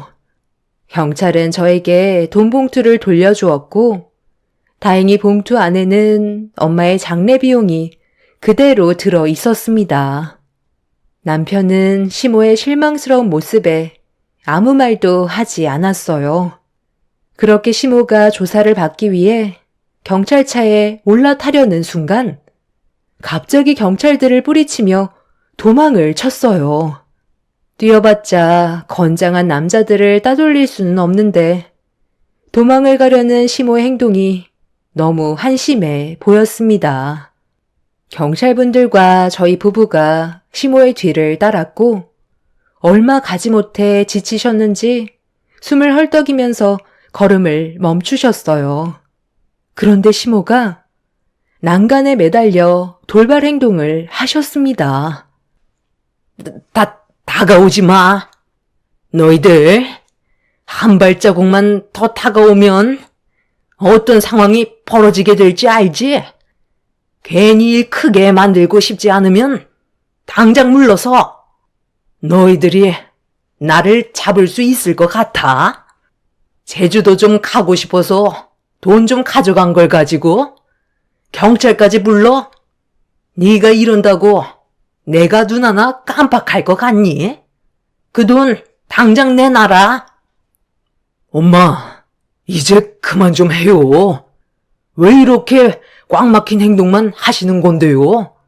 이럴수록 점점 더 상황만 악화된다는 거 모르세요? 계속 고집 부리시면 공무집행 방해죄로 처벌만 더 커진다고요. 좋게 해결하고 싶으시면 이제 그만 이쪽으로 오세요. 그러다 정말 떨어지기라도 하면 어쩌려고 그래요? 일로 오시라고요. 떨어질 수나 있겠어? 어차피 저는 당신을 용서할 수가 없어요. 법적으로 강력하게 처벌할 거고 당신이 가지고 있는 모든 걸 전부 다 빼앗을 거예요. 내 목숨을 걸어서 뼛속까지 아작낼 거라고요. 왜요? 콩밥 먹을 생각하니까 두려우세요? 어떻게 해서든지 징역 보낼 거니 그런 줄 아세요.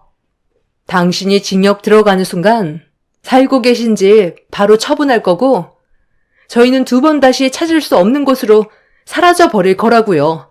그 집 명이 이 사람으로 되어 있는 거 아시죠? 당신이 가지고 있던 돈보다 우리 쪽에서 지원해준 돈이 훨씬 많아서 그렇게 했던 거 기억 안 나요? 어쩌실 거예요? 경찰서로 가실래요? 아니면 계속 거기 계실 거예요?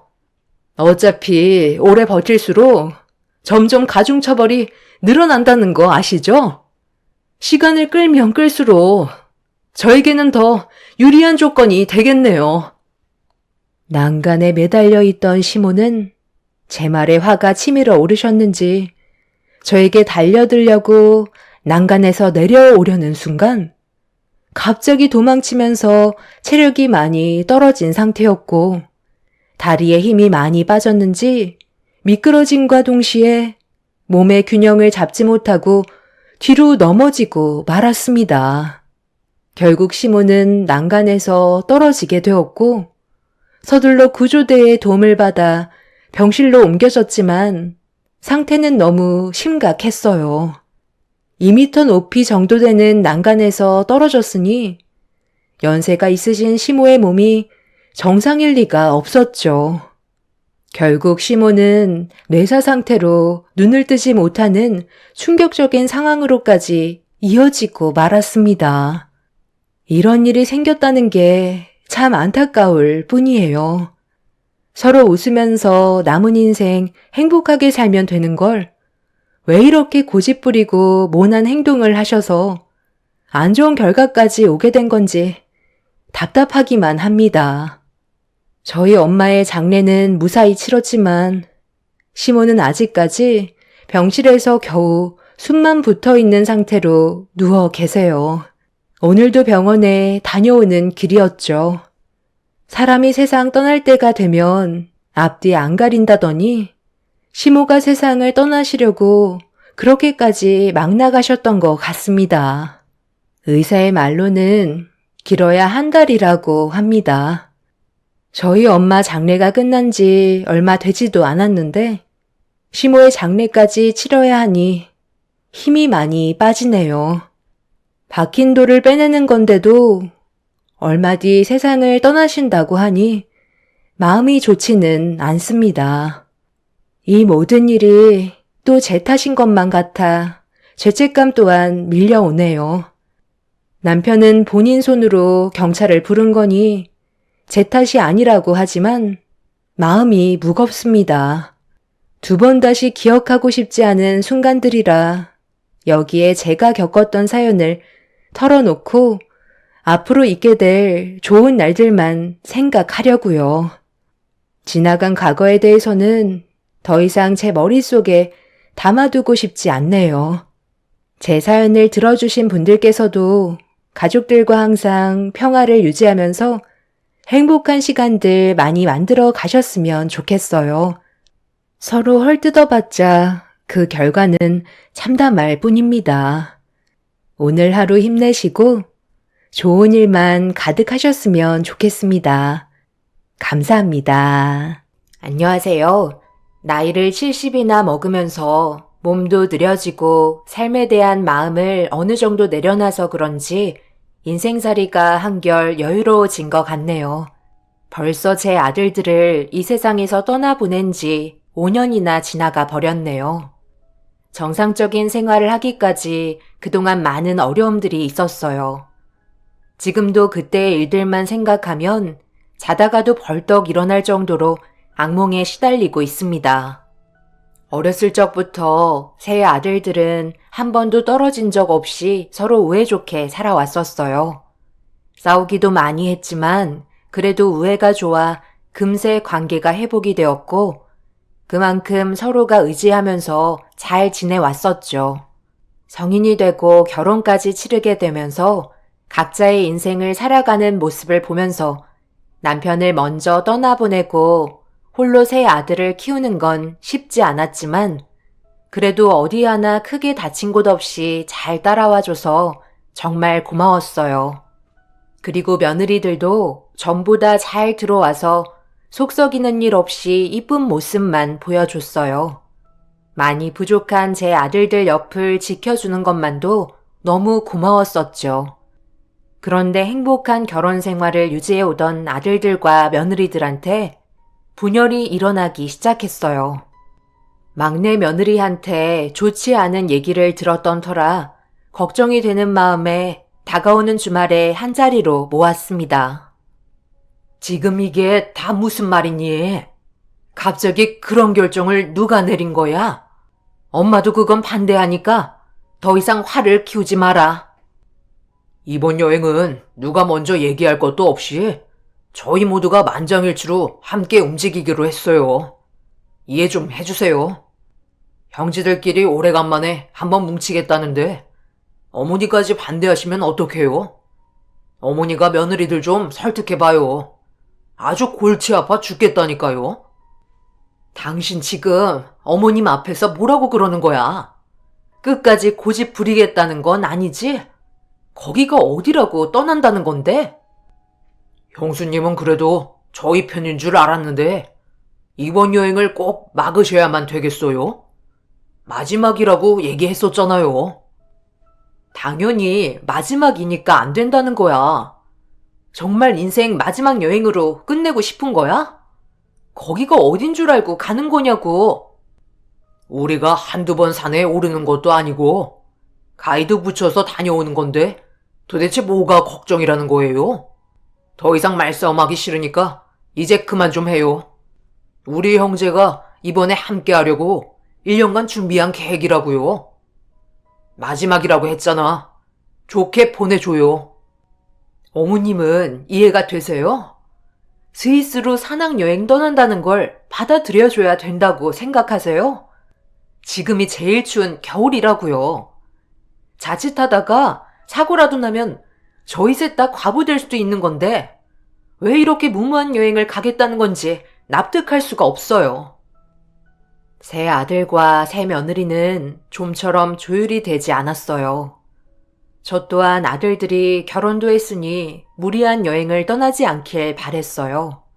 하지만 너무 확고하게 마음을 정한 상태라 며느리들이 반대한다고 난리를 쳐도 절대 고집을 꺾지 않았습니다.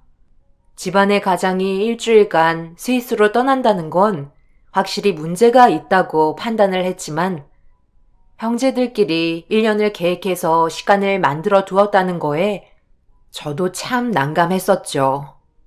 그래도 사람의 일을 아무도 모르기 때문에 위험 부담이 있는 여행은 반대하는 게 옳다고 생각했었고 저 또한 며느리의 편에 서서 손을 들어주고 말았습니다. 홀몸도 아니고 며느리들과 아이들까지 남겨둔 상태에서 일주일의 공백은 무리인 것 같았어요. 예상했던 대로 새 아들은 제가 반대 의사를 표하자 많이 실망을 했는지 더 이상 아무런 대답도 하지 않았고 서로 좋은 방향 쪽으로 조율을 하려고 모인 자리는 부부싸움의 자리가 되고 말았습니다. 서로가 조금의 양보도 없이 날카로운 감정을 나타내자 안 좋은 말까지 오고 가게 되었고 묵묵히 듣다 못한 저는 결국 큰소리치며 강하게 밀어붙이고 말았네요. 너희들 지금 내 앞에서 무슨 짓들이야? 그만들 하지 못해? 집안의 가장이면 책임감 있게 행동해야지. 다들 불안해하고 있는데 추운 겨울날 거길 꼭 가야 되겠어? 엄마가 좋게 얘기하니까 무시해도 된다는 거야? 내가 분명히 얘기하는데 겨울 산행은 안 된다. 엄마, 꼭 이렇게까지 해야 되겠어요? 이번이 마지막이라고 했잖아요. 다들 왜 우리를 이해하지 못하는 거야? 그동안 정말 많이 이해해주고 살았던 거 몰라? 국내 여행은 어느 정도 눈 감아줄 수라도 있지. 그런데 해외로 일주일이나 시간을 보내고 온다는데 어느 마누라가 좋아하겠어? 차라리 떠날 거면 이혼하고 떠나던지. 다수가 반대하는데 강행하는 건 문제 있는 거라고. 제일 말수가 적은 셋째 며느리는 결국 묵묵히 듣고 있다가 감정이 터지고 말았어요. 웬만해서는 화를 내지 않는데 처음으로 제 앞에서 큰 소리 칠 정도면 그곳이 얼마나 위험한지 알 수 있었습니다. 저희가 하도 난리를 치며 강하게 반대를 하게 되자 세 아들들도 당황했는지 더 이상 밀어붙이지 못했고 스위스로 산악여행을 떠나지 않겠다는 결정을 겨우 받아낼 수 있었어요. 그제서야 며느리들도 안심이 되었는지 침착함을 유지하며 좋은 방향으로 대화를 풀어나갔습니다. 세 아들은 표정이 안 좋았지만 그래도 집안의 가장으로서 책임감 있는 모습을 보여줘야 되는 건 당연했어요. 그날 이후 세 아들 내외 가정에는 평화가 찾아와 두 발 뻗고 잘 수 있을 거라 생각했었는데 이놈들이 저희를 안심시켜 주기 위한 거짓말이었다는 걸 며느리의 전화 한 통을 받게 되면서 알게 되었네요. 이미 세 아들들은 전화기도 꺼버린 상태라 아무것도 할 수가 없었고 큰 며느리는 급하게 공항으로 출발했다는 소식을 접할 수 있었지만 얼마 뒤 다시 며느리들한테 연락이 왔을 때는 이미 스위스행 비행기는 떠나버린 상태였네요. 그날 새 며느리들은 출근도 할 수 없을 만큼 정신적인 충격을 크게 받은 상황이었고 저희 집에 모두가 모여 난리를 치고 말았네요. 이게 다 어머님 때문 아니겠어요? 맨날 오냐오냐 하면서 키우셨으니 저렇게 말을 듣지 않는 거라고요. 이제 어쩌실 거예요? 비행기는 떠났고 무사히 집으로 돌아온다는 확답도 받을 수 없는 거잖아요. 자칫하다가 정말 사고라도 나면 그땐 저희 모두 과부가 되는 거라고요. 앞으로 애들한테 들어가는 돈도 얼마나 많은데 어머님이랑 똑같은 처지가 되고 싶지는 않다고요. 내가 미안하다.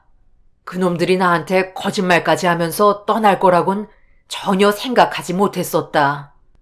분명 우리가 걱정하는 만큼 최대한 안전하게 여행을 끝낸 뒤 돌아올 거다. 그러니 일단 진정부터 하고 그놈들한테 연락이 올 때까지 기다려보는 게 어떻겠니?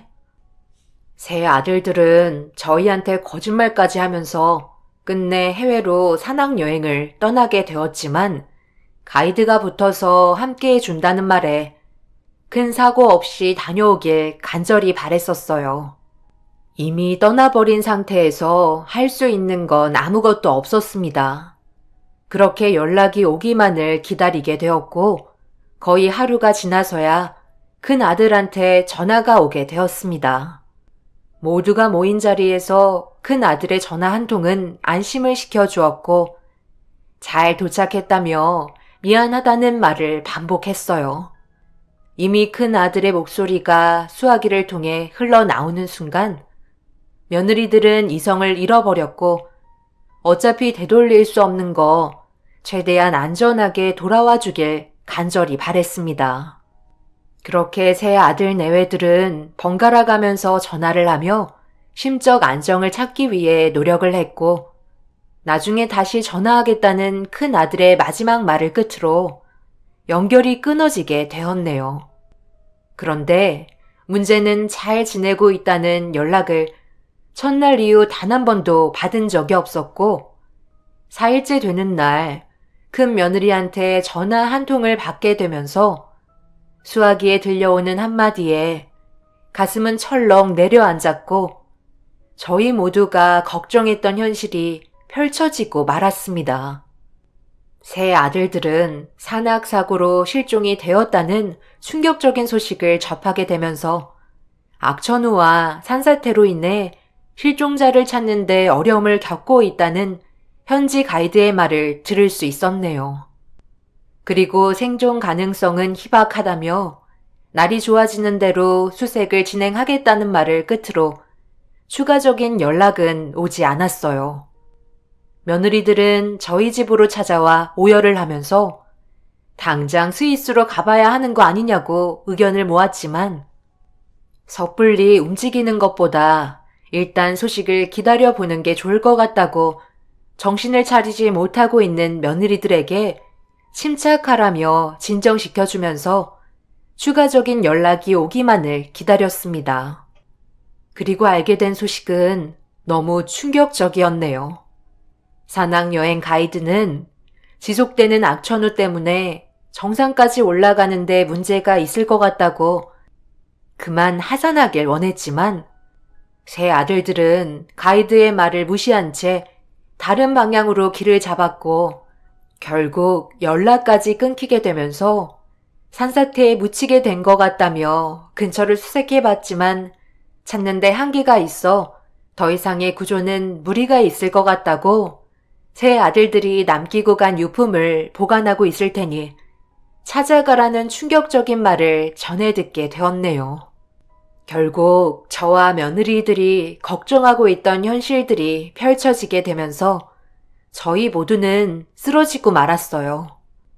고집을 부린 그놈들 때문에 새 며느리들은 한순간에 과부가 되었고 앞으로 살아가는데 많은 어려움들을 겪어야만 하는 고통을 견뎌야 한다는 게 너무 마음이 아팠어요. 결국 큰 며느리가 대표로 스위스에 다녀오게 되었고 아들들의 유품을 전부 받아올 수 있었네요. 큰 며느리는 사고 지점을 예상하는 위치의 사진 몇 장을 찍어왔고 둘째와 셋째 며느리는 그 사진 속 어딘가에 묻혀있을 자기 남편이 추울까봐 걱정된다며 국내로 이송하지 못하는 현실에 오열을 하다가 쓰러지고 말았네요. 세 아들들이 없는 장례식은 저희 가족에게 너무 가혹했어요. 본인들이 선택한 길이었지만 남아있는 사람들에게 뒤따르는 고통은 너무나도 컸었죠. 그리고 정신줄을 놔버린 며느리들은 저에게 불만을 털어놓기 시작했고 저는 아무 말도 해줄 수가 없었네요. 이제 어쩔 거예요? 저희들 앞으로 어떻게 살아가야 되냐고요? 어머님이 좀 더 강하게 반대하셨더라면 이런 일은 벌어지지 않았을 거라고요. 저희가 왜 도움을 요청했겠어요? 고집을 꺾지 못하니까 어머님한테 그 일을 말려달라고 부탁했던 거잖아요. 저는 애들이 앞으로 학교 생활하면서 아빠 없는 자식이라고 따돌림 받을까봐 그게 제일 걱정이에요. 제가 받는 상처보다 아이들이 받을 상처에 하루하루 버티기가 너무 힘이 들어요. 어머님 자식들이 가정을 저버리는 행동을 했으니 대신 책임지세요. 그래요. 어머님 자식들 셋 다 전부 떠났는데 더 이상 살아계시면 뭐 하시겠어요? 그냥 그 길을 뒤따라 가세요. 형님들, 너무 말이 심하지 않나요? 그만들 좀 하세요.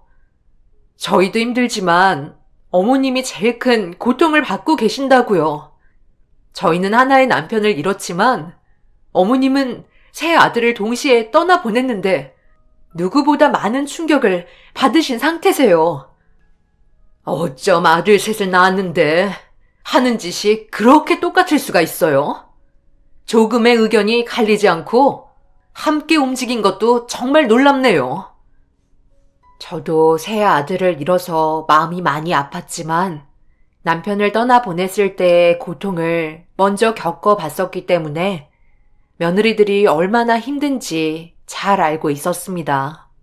그래서 아무 말도 하지 않고 묵묵히 들어주고 있었어요. 그렇게 아들들의 장례가 끝이 나고 며느리들은 본인들만의 시간이 필요했는지 한동안 찾아오지 않았습니다. 저 또한 회복할 수 있는 시간이 필요했었고 한 달 정도 지나자 막내 며느리한테 먼저 연락이 왔어요.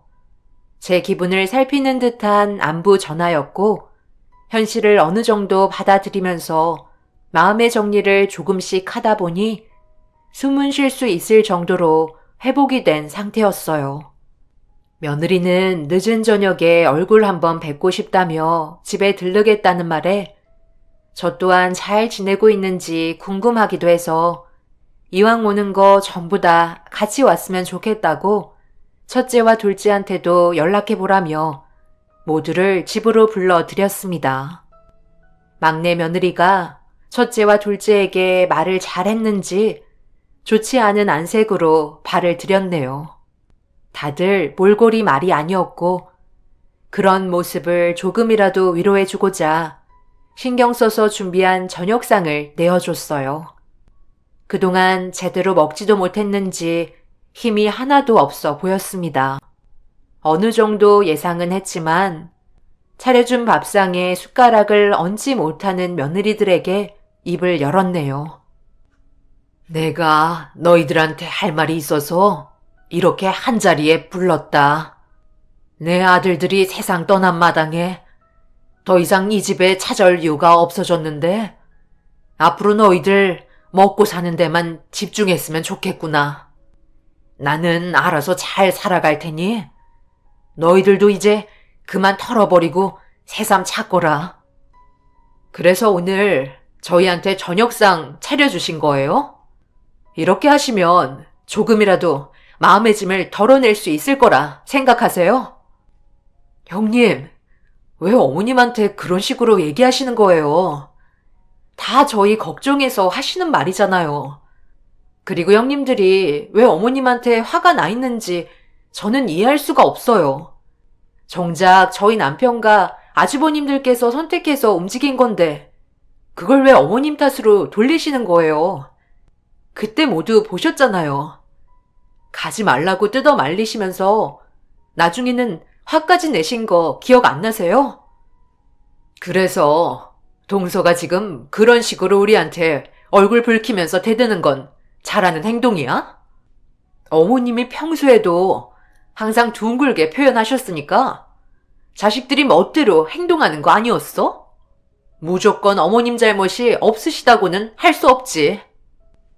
그래, 자식들을 잘못 키운 내 잘못이 크다는 거 나도 인정한다. 엄마의 말을 어기면서까지 무리하게 여행을 강행했다는 건 어디까지나 나를 무시하는 행동이었으니 내가 잘못 키운 건 받아들이마. 그래서 이렇게 한자리에 모이자고 했던 거야. 왜요? 재산이라도 나눠주시려고요? 저번에도 얘기했었지만 그거 아니면 저희를 부르실 이유가 없으시잖아요. 저는 며느리들한테 얼마 되지 않는 재산을 3등분 한 걸 나눠주자 많이 당황한 듯한 얼굴로 저를 바라봤습니다. 제가 며느리들한테 해줄 수 있는 최선이었고 삶의 보탬이 많이 되지는 않겠지만 그래도 조금이나마 도움을 주고 싶어 그동안 쓰지 않고 모아두었던 재산을 나눠주게 되었어요. 막내 며느리는 절대 받을 수 없다고 했지만 다시 손에 쥐어준 뒤 제가 하고 싶은 말을 이어나갔습니다. 내가 그동안 너희들한테 잘해준 것도 없었는데 내 아들들한테 시집을 잘못 와서 인생을 망치게 한 거에 비하면 보상은 터무니없이 작지만 내가 가진 전부를 똑같이 나눴으니 삶에 보태 쓰길 바란다. 그리고 앞으로 먹고 사느라 정신없을 텐데 굳이 연락하지 않아도 된다. 서로 부담만 될 뿐이야. 못난 시미가 더 해주고 싶어도 이게 전부라 정말 미안하구나. 어머님, 지금 이거 가지고 마음의 위로가 된다고 생각하세요? 고작 3천만 원밖에 안 되는데요. 일단 주는 거니 받긴 하겠는데요. 이걸로 저희와의 관계를 끝내시려는 건 아니시죠? 아직 이 집을 처분하지 않으셨잖아요. 하나도 남김없이 주셔야죠. 형님, 지금 어머님 앞에서 너무 말이 심하신 거 아니에요? 저희 모두가 같은 아픔을 가지고 있는데 어떻게 집까지 처분하시라는 말까지 할 수가 있으세요? 어머님, 저는 이 돈 받지 못하겠어요. 힘든 시기인 만큼 서로 의지하면서 지내면 되는 거예요. 저희가 돈을 바라고 온 건 아니잖아요. 어머님 얼굴 뵈러 온 거니까 도로 넣어두세요. 동서, 혼자 착한 척 그만하지 그래? 그럼 앞으로 어떻게 먹고 살 건데? 삶이 빠듯해지는 만큼 이 돈은 우리한테 정말 중요한 거라고. 동선의 집안 돈 많아? 우리 셋 중에서 제일 쥐뿔도 없는 집안이면서 혼자 깨끗한 척 하지 마. 어머님께서 주시는 돈 당연히 받아야 되는 거라고. 하필 세상 떠난 그 이랑 결혼해서 과부가 된 것도 억울해 죽겠는데 이 정도 보상은 내 인생의 티끌밖에 안 되는 거야. 첫째 며느리와 둘째 며느리는 돈 봉투를 들고 자리에서 일어나면서 2번 다시 찾아오지 않겠다며 저에게 마지막 인사를 건넨 뒤에 집으로 돌아갔어요. 막내 며느리는 돈 봉투를 계속 건네주려 했지만 나중에 꼭 필요한 곳에 사용하라고 가방에 넣어준 뒤 돌려보냈습니다. 그런데 둘째 며느리가 갑자기 집으로 들어오더니 돈이 필요할 때 다시 찾아오겠다며 남아있는 집까지 처분해서 현금으로 준비해 두라고 제가 가진 모든 걸 가져가려 했네요. 막내 며느리는 나중에 다시 오겠다며 둘째 며느리를 집 밖으로 내쫓았고 그날 이후 저는 조용히 그곳에서 사라졌습니다. 분명 제 아들들이 살아 있었다면 이런 분열도 생기지 않았을 텐데 무책임한 놈들 때문에 저희 모두 피해를 보고 있었으니 막말을 뱉어도 이해해 줄 수밖에 없었어요. 그만큼 고통 속에 살고 있다는 걸 표현했던 거니까요. 저는 그렇게 인적이 드물고 한적한 곳에 자리를 잡아 혼자서 시골 생활을 하게 되었고 외부와 연락할 수 있는 수단은 전부 다 끊어버린 채 살아오던 어느 날 갑자기 눈앞의 시야가 검게 변하더니 정신을 잃게 되었고 얼마의 시간이 지난 건지 눈을 떴을 때 저는 병실에 누워 있었네요.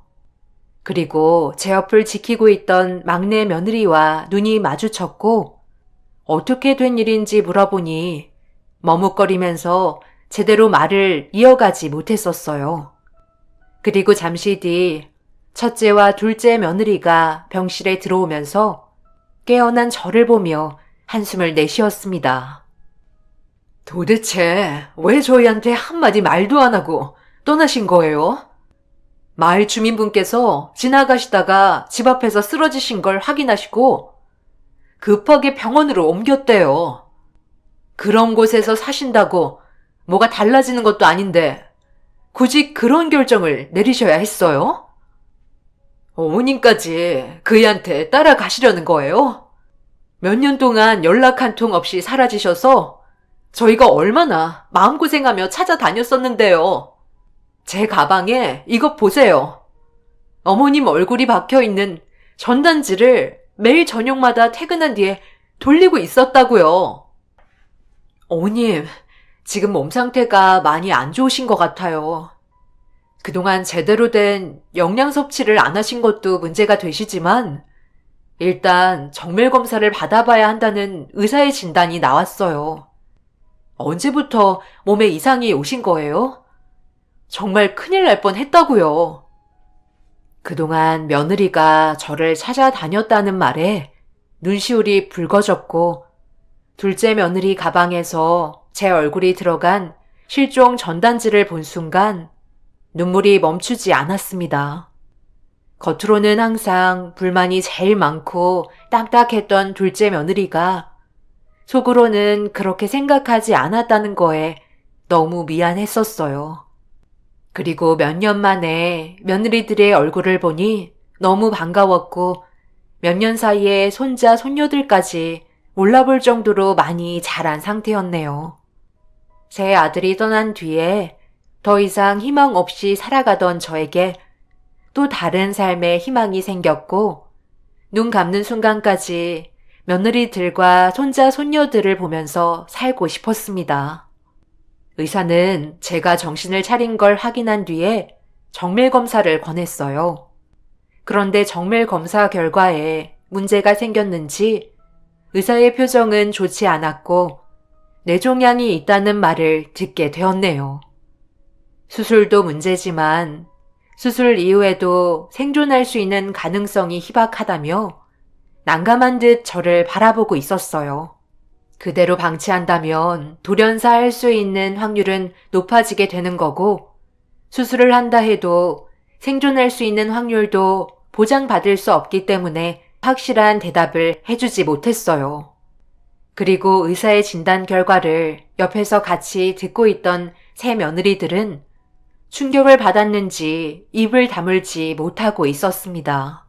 그렇게 병실로 다시 돌아와 어떻게 하면 좋을지 의논을 하던 도중 큰 며느리가 둘째와 막내를 병실 밖으로 부르더니 대화를 주고받기 시작했고 제가 듣지 못하게 병실 문을 닫았습니다.